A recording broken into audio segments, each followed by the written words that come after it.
Okay, good morning, class. Last time we worked on your loops, exercise number 2, trying to produce a loop with a conditional statement that displays the following patterns. I've received that from several of you. If you haven't finished that up, shoot that my way. And we're going to continue on today talking about functions for the most part and how to use functions to make your life a lot easier in not only processing but in computer programming in general. Functions and methods are extremely invaluable. Now, functions, the difference between a function and a method, they're very similar in nature. The one thing is that a function has something that returns to you, whereas a method doesn't have a return statement, so I'm not looking for anything in return. But they are very, very similar in nature. So say, for instance, we wanted to make a program here that would take temperature in Fahrenheit and convert it to Celsius. Well, this here is the conversion from Celsius to Fahrenheit to Celsius. Is this Celsius is equal to some degree minus 32 degrees times 5 ninths, and then that's going to print out Celsius. So if we start off with our degrees in Celsius, it's going to be able to produce a bunch of different values here that would be comparison to its counterpart in Fahrenheit. So Fahrenheit at 0 degrees is a negative 17 in Celsius. So let's take a look at this. A lot of this is cut and paste. I can just copy and paste this into a processing program, and we can take a look at it. So let's run this. I just copied it straight from the slide. And here is the output, temperature conversion program, Fahrenheit to Celsius, just as the display in the PowerPoint shows. So if we wanted to look through this a little bit here, we start off at 0. As long as 0 is less than 130, we're going to add 10 to that, and we're going to use that value of I. So I will be jumping up by 10, so 0, 10, 20, 30, 40, etc.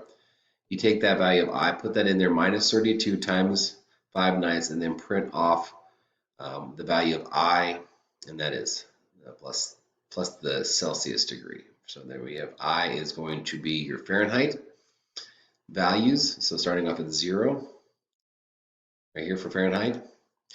And then the conversion factor of I minus 32 times 5 ninths is going to be your Celsius. So that's kind of how you can do, we can make a function here using temperature pretty soon. I do want to spend a little time on nested loops here. So there are 2 examples that come with this slide here. It says example 410 and 411. Compare the differences from those. So we have those examples, and we've imported that. So for underneath file examples, remember if you need to add examples, you can do so. It was 410 and 411, I believe. So let's go down to chapter 4, 410, and 411. Okay, so let's see what these 2 do. Okay, so 410 and 411 are posted right here.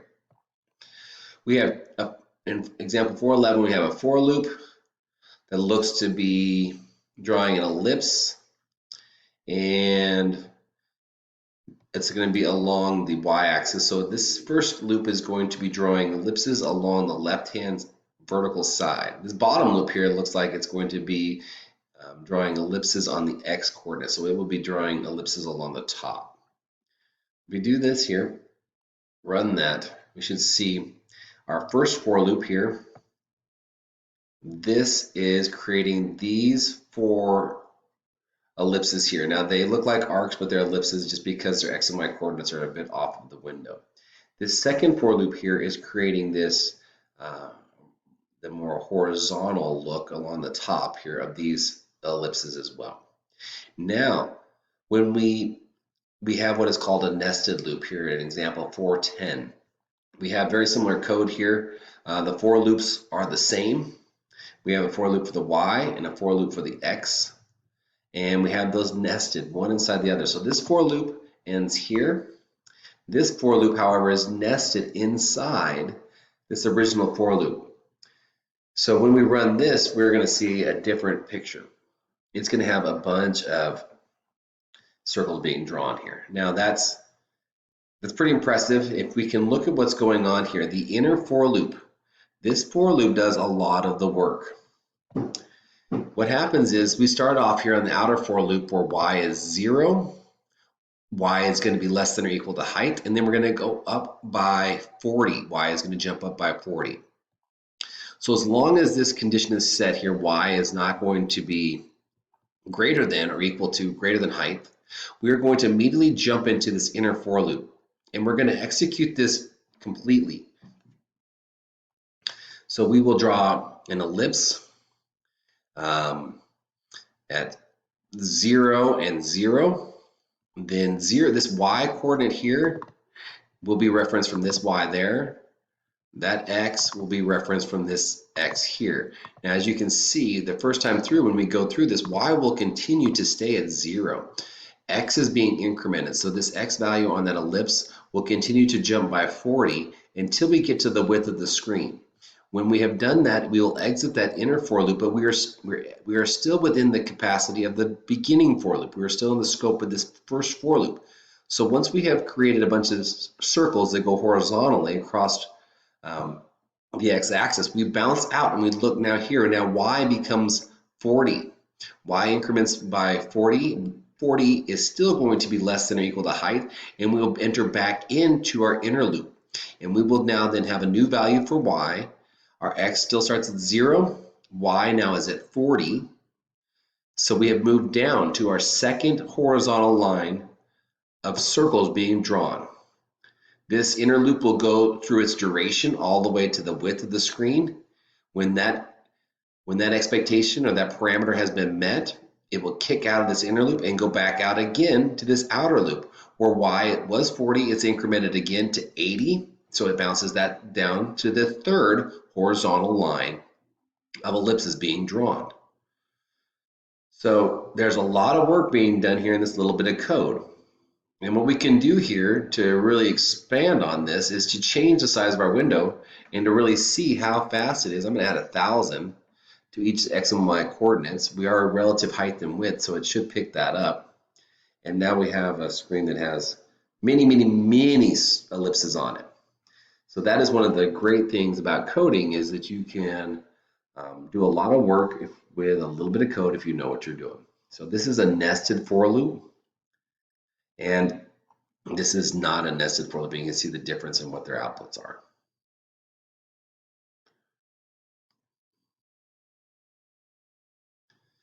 Okay, continuing along, functions and procedures. They're used to perform generalizable and repeatable tasks. So for instance, this particular function is called a print temp function. And all it's going to do is print out a line that says the temperature is a balmy. It's going to grab the temp from these function calls here. It's going to put it into our print line and then add an F to it. So anything that's in quotations, that is just simply writing.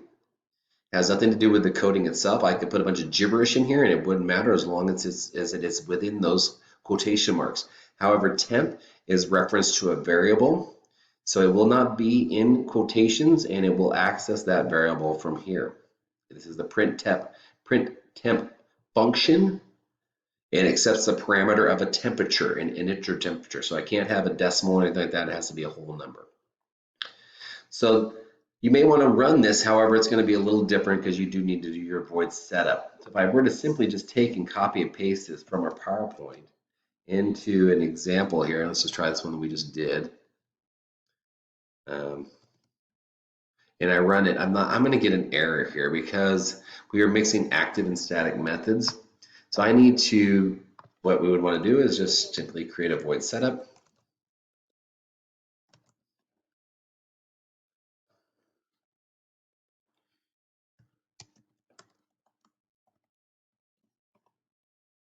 And in my setup, this is where I will declare my functions.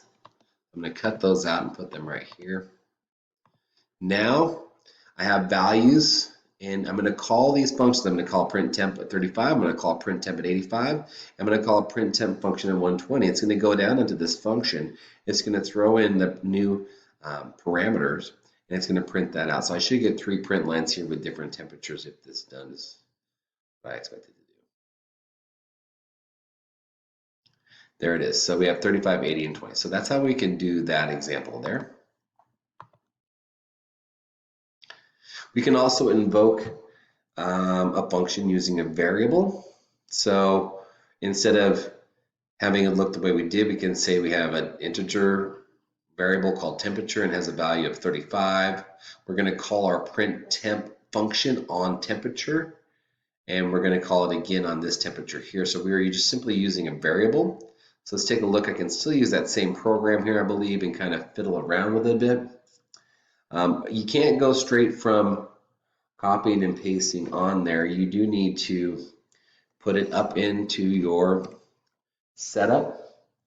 So let's say we have int temp equals 35. So, and then print temp and probably, yep, that'll work just fine. So I'm going to do an int temp, and then I'm going to do, just have to print it. And I'm going to call temp. And that should just grab that 35 and print it here. So we're going to get these first calls because they're still there, but then I'm going to change my value. I believe this should work. Let's take a look at it real quick.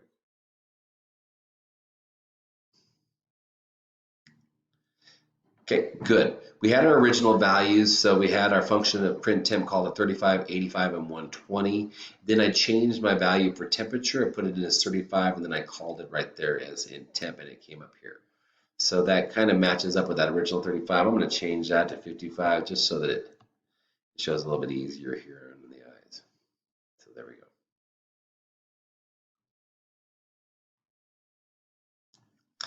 Okay, so the major benefit for defining functions is the flexibility. Suppose you decided to display the temperature in Celsius instead of Fahrenheit. Well, we could create a new function right here that does just the opposite of what we had before. So we can now do another function that will give us temperatures in Fahrenheit if we enter in a temperature in Celsius. So that's kind of a neat little function here. So let's try and figure this one out here. I'm going to create a new function using this though, because I think that I'm going to have two outputs here. I'm going to have a Fahrenheit function and a Celsius function. So I'm going to go in here. I'm going to keep that function I just got there. I'm going to put it down here. I'm going to make a new function. Print temp, and I'm going to call it C. And it's going to take a temperature value of temp C. This way, I'm going to do a little bit different here. So what I will need to do is to identify another function call. So I'm going to do print temp C, and it will take in the value of temp. So now it's going to convert it. So I will get my temperatures in Fahrenheit, and then I'm going to get my temperatures in Celsius. So right here we have 55, and the temperature in Celsius is 12. So let's call, so my temp right now, so it's a conversion of 55. It calls that into here like that. So if I wanted to do a different value and say maybe I don't want to have 55 being converted, I want to have like say 75 degrees converted. I throw that in there here, and when we come back out, it converts that 75 to 23 degrees in Celsius. So that's kind of a neat little function there. And that is all done real quick. Once you have your functions, once you have the correct algorithm set up, you can do quite a bit using functions. Okay, so we've done a bunch of these things here already that we've got a lot of outputs. Let's make a calculator function here and see if we can do something like that. Write a program for a simple add, subtract, multiply, and divide. You need functions for addition, subtraction, division, multiplications. You can provide two numbers to the appropriate function and it will compute and display the result. Okay, so this is our add function. So I'm going to pause for a second, set this up, and then just show you what those all look like. I finished up that calculator program for us real quick. I want to show you what that looks like so you can kind of see how we can do that. So I created 4 functions: an add, a void adds function, a divide, a subtract, and a multiply function. We were given this addition function here. So the addition function takes in 2 parameters, an integer a and an integer b. And it provided those functions there. It will go into its the inner brackets here and calculate out the addition of those. So int c will be the result of adding a and b. So it'll print line, the result of the addition is plus c. It gets it there. So void divide, I just have taken as well 2 integers. This one here is 6 and 3. C would be the result of the division is c, which I have not actually done well on these because I need to do some more math. So addition there is that a, this needs to be divided by b, this needs to be subtracted, and this needs to be multiplied. So let's run this again and see if our functions are working. There we go. So the addition of those 2 is 9. The subtraction of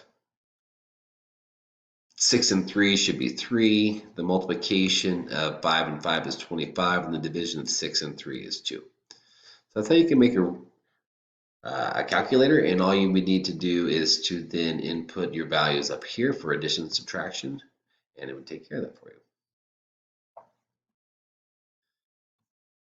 So moving along here, we're going to talk about this function exercise number 2. So we need to come up with start with the Ruba's variable example, and I'm going to give that to you. I have that here, and I'm going to put this in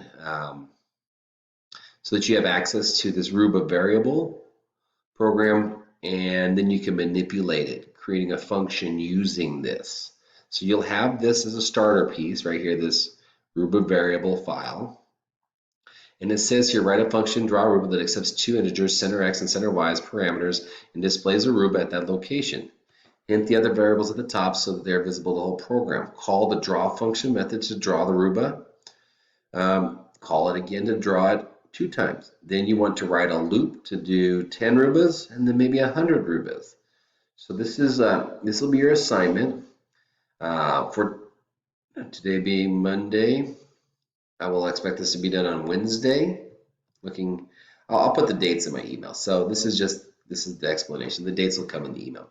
So you have here a function called draw Ruba that has the center x and center y already. So we will need to create a function to call this to draw multiple Rubas. So remember, a function can be called in your setup, and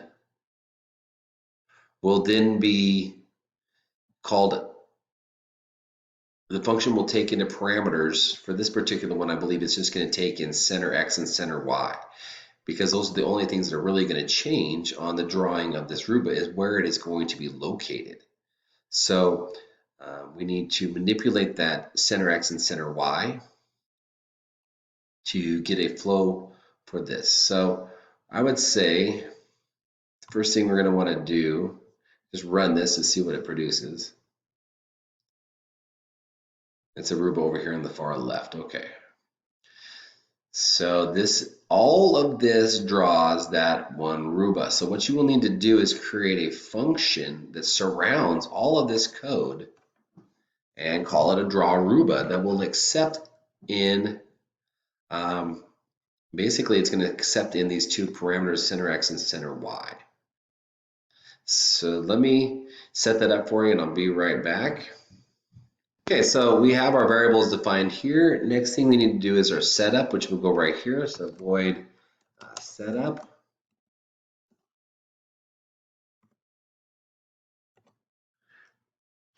And from there, we need to create our function that will incorporate the rest of this code for the most part.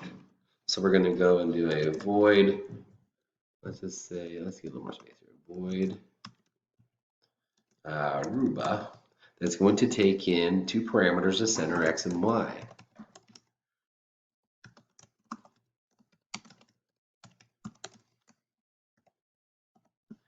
And what it will do is everything down to here.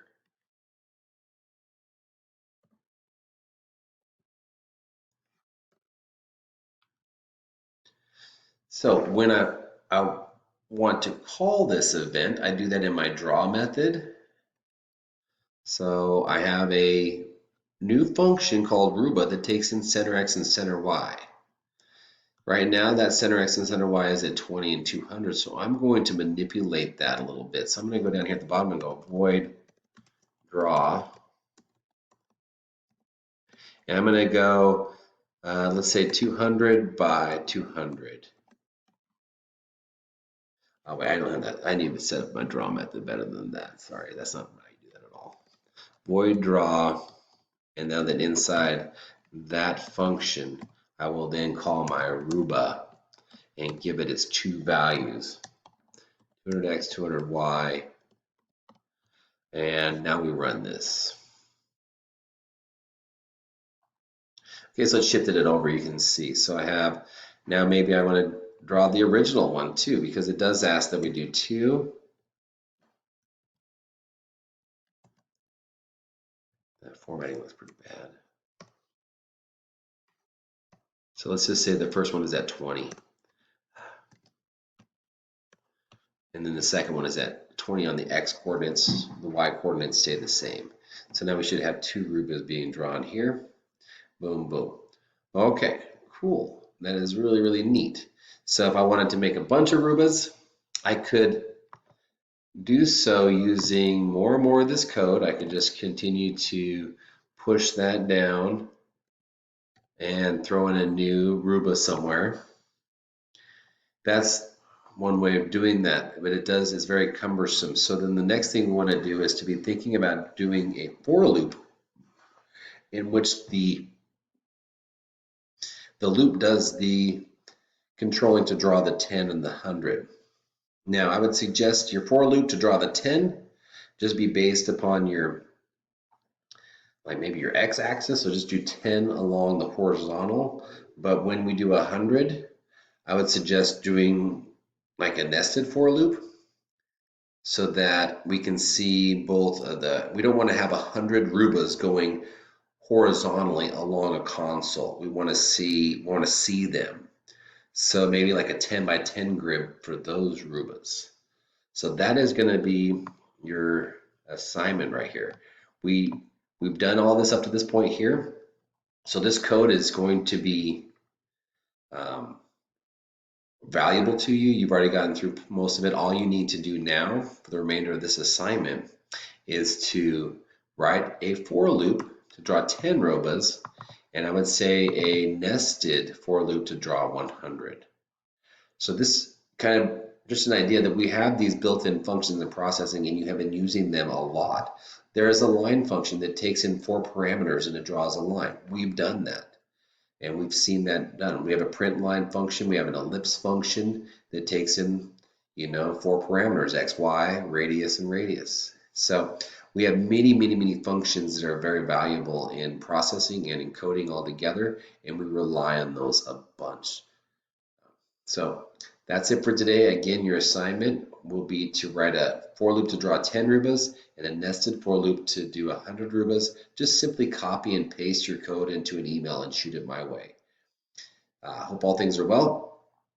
And let me help you set up that for loop a little bit. So again, it's going to be in your draw method. And you're going to have your for loop here. So sorry, in the draw method.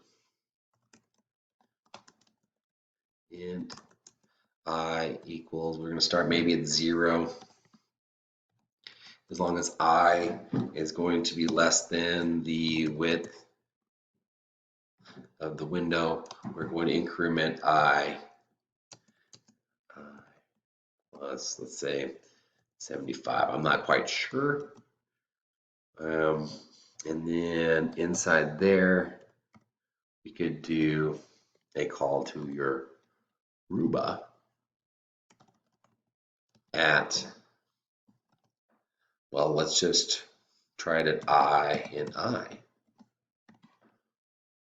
And I'm going to comment out all of these so I don't see them in my way and get them confused as to what my for loop is doing. Okay, cool. You can see that because it's going at an angle, we have an increment to both x and y. X and y are both going up. So maybe I just wanted to go along the horizon and I don't want my y to get larger. There it is. I don't think my x value is very good there. Maybe I need to add a little bit to that. Ruba, maybe we don't want to start off at 0. Maybe we want to start off at 20 so that we don't have, no, that's probably not going to fix anything at all either. That needs to be my y coordinate needs to be a little bit lower. So I'm going to go back to the way it was. I'm going to add, maybe make that 20 so that it shoots that down a little bit. So this is how you would do the, and then it's getting there. It's getting there, maybe 50. And we would have our first for loop. Now the nested for loop, that's part of your, okay, so we're getting there. So do a nested for loop. I don't want you to send me both your for loop and your nested for loop for this particular project. So hope things are going well again. Thanks and take care.